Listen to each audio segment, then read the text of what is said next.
If anybody has any questions, just raise your hand. Great. Hey, thanks for the talk, all really good. Just a question for Jesse, just about the kind of incentives for students to become like a peer advisor. I presume they get paid, do they, or what other kind of incentives do they have? Yeah, like they are paid roles. So the rate is $10.50 an hour, and then there's holiday pay built into that. So realistically, it ends up kind of around €11 an hour in their paycheck.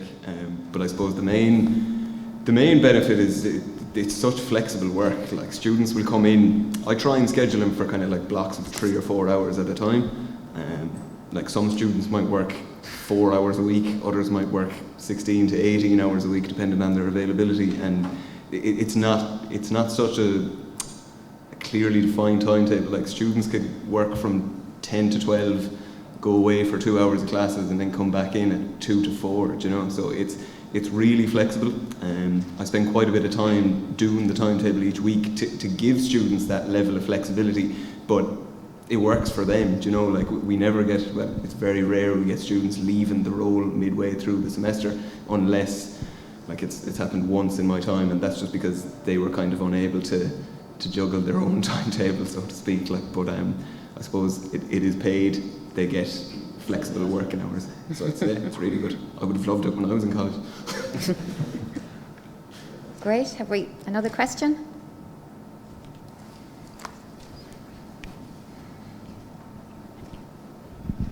Hi Jesse, could I just ask, are you a one-person operation? When you say about training this team, is it a one-stop shop, or do you have a team of library workers to help you train in your student peers? No, it isn't just me.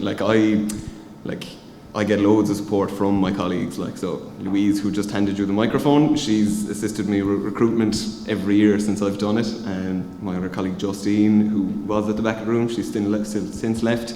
There's usually a panel of 3 of us that will interview, but like I would organise the training day, bringing in staff as necessary from around the university.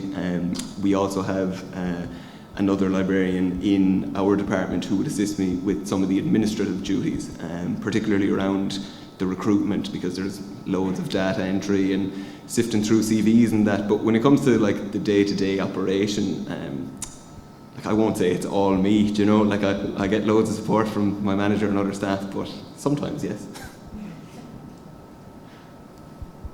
Okay. Hi, thanks very much. That was great. Sorry, another question for Jesse, and then another. Sorry, yeah, and then I've got 2 questions. The first question is for Peter, I suppose. Just do you think we should be recruiting? I think library staff tend to have very high emotional intelligence anyway. That's just how the type of people we are in these. But do you think we should be looking at that model at the recruitment phase? That's an interesting question. I suppose they talk about, when you talk about emotional intelligence, it's all about this being able to control your emotions and regulate them. And that's the key. If we all fly off the handle, now I'm not emotionally intelligent. I realise this because my wife would say something to me and all of a sudden I would just explode, you know, but that's just my personality. But I'm learning to be more. I'm not exploding all the time, but she asked me yesterday, could you please get Paolo Nutini tickets? And I said, Paolo Nutini tickets, Paolo Nutini is playing in the Milk Market here in Limerick in about a month's time. And I thought I just had to go onto Dolan's website, but I had to go to Ticketmaster. And I was saying, well, I'm trying to get this presentation done, I'm trying to get in here before. So I was getting a bit worked up, and I was kind of saying, no, I need to calm down here, you know. So yes, we're all highly emotional, and Edward de Bono in his Thinking Hats talks about the different coloured hats, and red is the emotional one, and how that sometimes when you're at a meeting, you should get the emotions out first, and then you can kind of be more calm about discussing things. Does that answer your question? Yeah. No, it's good to discuss it, isn't it? And it's great to see that these EI has been discussed now, you know, across universities. And just my second question, if I can, just I'm in DCU and we're just looking at the notion of student-led orientation. So can I ask in UL with this, using the students like that, did the queries evolve, as in over time? Were the students more comfortable asking other students things that they would never have asked library staff? And are you telling them different types of information now that we wouldn't necessarily have thought to tell them? Does that make sense? Yeah, I think I get the question. Like, I suppose it depends on the year. Do you know, in general, like your top kind of like 5 query categories, they're usually going to be the same things regardless of, do you know, what interventions you try to put in place. Like, so you'll always get high directional queries, always how to find books, so like catalogue queries, always printing and photocopying. But like, do you know, like like anecdotally, like the peer advisors would tell me, like, they'd have students coming up asking them how to find like Ryanair's terms and conditions, or like where can you get a massage in Limerick, or, do you know, like they'll get bizarre queries because they're there, they see them all the time, like they're, do you know, like we hire friendly students, and like, I don't know, like they rise to the role, I suppose. They accept the eccentricities that come with it, and because they're visible, I don't know, it's a strange thing. But like, I'm sure I certainly never got those queries when I was working any information desk in a library, like, so. Thank you. Yeah. Okay, we have one more question. Conul? Yeah.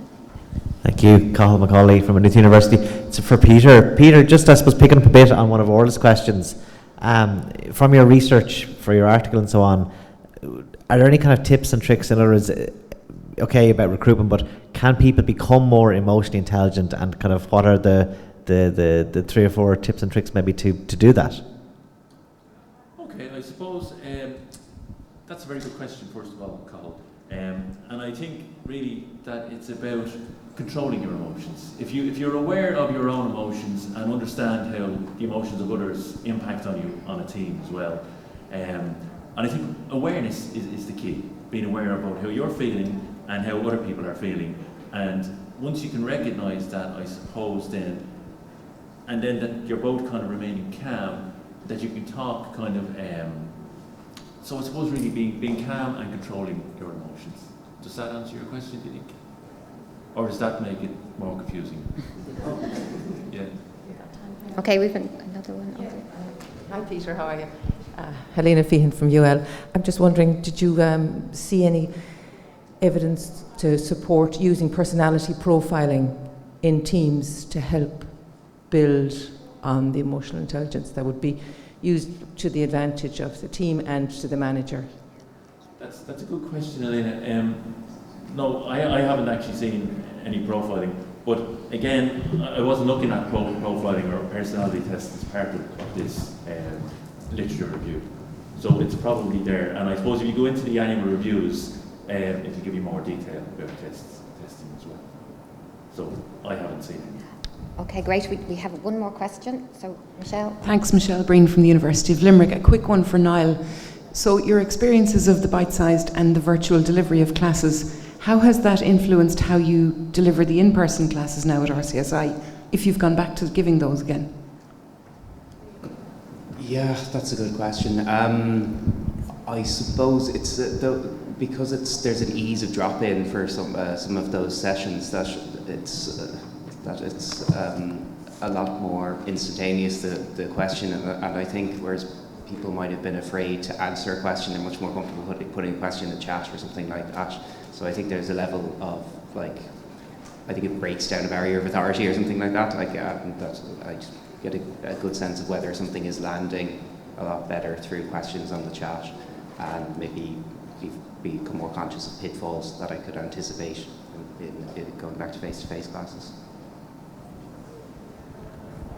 Okay, is that everyone? I just have one question for Niall. Just your statistics were brilliant on those videos. I'm just interested, do the academics use those videos and push those videos out as well? What's their reaction to having those available? I think so for asynchronous classes where they want something covered, like a literature search area covered, and it fits in with an assignment, that's great. So the ones that would get the highest statistics would be asynchronous classes that I do for September when I'm conscious of an assignment. But generally, any academics I'd have contact with that I might think might be useful for an assignment I'd be helping students with, I'd be able to send a link on to them and they put it on Moodle or something like that. Yeah. That's been very helpful that way. Okay, have we We've got one final question? One Great, little one okay. left. Hi, it's Bernie Gardner from Maynooth. My question is to Jessie again. Jessie, I noticed your slide, you had a diverse range of students in the slide. And do you see, the student peer advisors, do you see it as a way of diversifying the profession of librarianship? I could ask that to the room as well. I suppose, it wasn't mine. I didn't go out with that intention when I was recruiting the students. It was they were the best students that interviewed on that day. So I suppose it does diversify the library workforce. But I wasn't thinking I need to have some students. Yeah, we probably background, We probably need a bit of research on what happens to these students after they've been working in the libraries. And final question then to Peter. Did you get the tickets for the concert? No, I didn't get the tickets, but I have a positive mindset in that I feel that I'll be able to get them through Twickets, which is a fan-to-fan website, because I went to a Teenage Fan Club concert there about a month ago, and the tickets were sold out for that, but I was able to, using my library skills, search and find, by looking at page 3 of Google, I was able to find this Twickets site, which I'd never heard of, and I was able to then, once I set up a PayPal account, I was able to then buy the tickets off a fan, and I had to go again through Ticketmaster, so yes, a growth mindset, you can achieve anything. And once you remain. Thanks everybody, thanks for all your questions. I think we've learned a lot during this session, so thanks again to Jessie, Peter and Niall. So, thank you. Thanks, Elaine.